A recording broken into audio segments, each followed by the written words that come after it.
अस्सलाम वालेकुम, मैं रूबी शेख यूसुफ। आप लोग देख रहे हैं रूबी शेख यूसुफ ब्लॉग्स।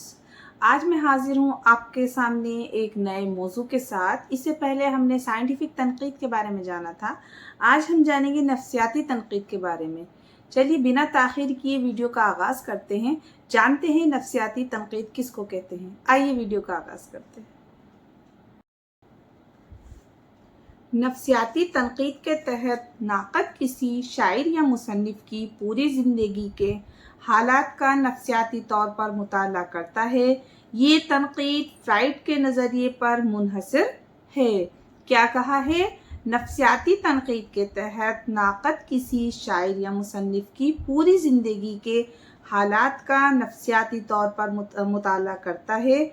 ये तनकीद फ्राइड के नज़रिए पर मुनहसर है। अगर नाक़द ऐसा करने में कामयाब हो जाता है तो वो उसकी तख्लीक़ी अलामत को बखूबी समझ सकता है। ये तरीक़ा तनकीद बहुत दिलचस्प रहा है, मगर इसके नताइज बहुत ज़्यादा मुफीद साबित नहीं हो पाए, क्योंकि शायरी की नफ्सी कैफियत का मुताला आसान काम नहीं है। ठीक है, नफ्सियाती या नफ्सी कैफियत का मुताला आसान काम नहीं है। नफ्सियाती या नफ्सी कैफियत की तारीफ उलमा ने मुख्तलिफ अंदाज में की है। कुछ लोग नफ्सियात को इंसानी ख़यालात और तसव्वुरात का इल्म कहते हैं। क्या कहा है? कुछ लोग नफ्सियात को इंसानी ख़यालात और तसव्वुरात का इल्म कहते हैं। कुछ लोग नफ्सियात को महज इंसानी जहन का मुताला करार देते हैं। अदब चूँकि दूसरे इंसानी अमाल की तरह एक इंसानी अमल है और उसमें इंसान के जज्बात और तसव्वुरात अलूम फ़नून की तरह अफलातून अरस्तु से मिलाया जाता है, मगर जदीद तनकीद अपनी तरक्की याफ्ता सूरत में 20वीं सदी की देन है। किसी अदब पारे को नफ्सियाती नुक्ताए नज़र से दो तरह देखा जाता है। नंबर एक नफ्सियात की रोशनी में, नंबर दो नफ्सियात के मखसूस नज़रिए में।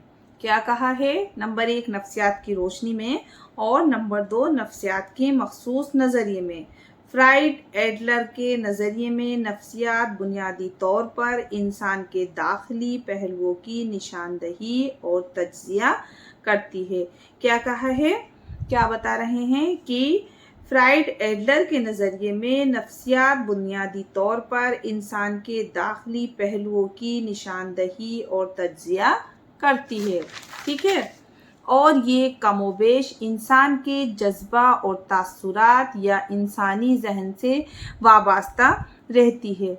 नफ्सियाती तनकीद की शाखें मुख्तलिफ हैं। मसलन जमालियाती तनकीद के बाज़ मिलानात में रूहानी तनकीद और तासुरात जहन और शख्सियत पर जोर दिया जाता है, इसलिए इसमें तनकीदी नफ्सियात की झलक नज़र आती है। नफ्सियाती तनकीद अदब पारे से ज़्यादा अदीब की शख्सियत का तज्जिया करती है और ख़ारजी महरुकात से ज़्यादा दाखिली महरुकात पर ज़ोर देती है। ये तनकीद अनफरादियत के गिर्द घूमती है। नफ्सियाती तनकीद को समझने के लिए फ्राइड एडलर के नज़रियात को समझना ज़रूरी है। फ्राइड ने इंसानी जहन को 3 हिस्सों में तकसीम किया है। नंबर 1 शऊर, नंबर 2 तहतुश्शऊर, नंबर 3 लाशऊर। हमारे जहन का वो हिस्सा जहाँ हमारी मालूमात और इल्म व यकीन वाज़े रहता है उसको शऊर कहते हैं। क्या कहा है? हमारे जहन का वो हिस्सा जहाँ हमारी मालूमात और इल्म व यकीन वाज़े रहता है उसको शऊर कहते हैं। क्या कहते हैं? उसको शऊर कहते हैं। आइए जानते हैं लाशऊर किसको कहते हैं।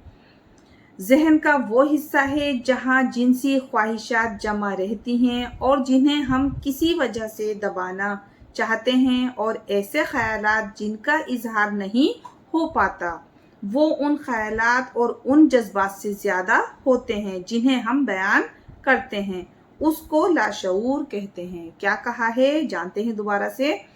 जहन का वो हिस्सा है जहाँ जिनसी ख्वाहिशात जमा रहती हैं और जिन्हें हम किसी वजह से दबाना चाहते हैं, اور ایسے خیالات جن کا اظہار نہیں ہو پاتا ان خیالات اور ان جذبات سے زیادہ ہوتے ہیں جنہیں ہم بیان کرتے ہیں، اس کو لاشعور کہتے ہیں۔ ٹھیک ہے، جانتے ہیں تحت الشعور کس کو کہتے ہیں؟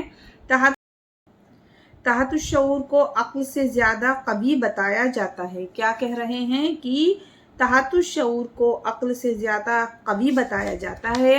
یہ نفسیاتی نظریے کے مطابق ذہن کا ایک حصہ ہے جس کے بارے میں انسان کو خود کوئی علم نہیں ہوتا اور جس کو کبھی کوششوں کے ذریعے سے شعور میں لایا جا سکتا ہے۔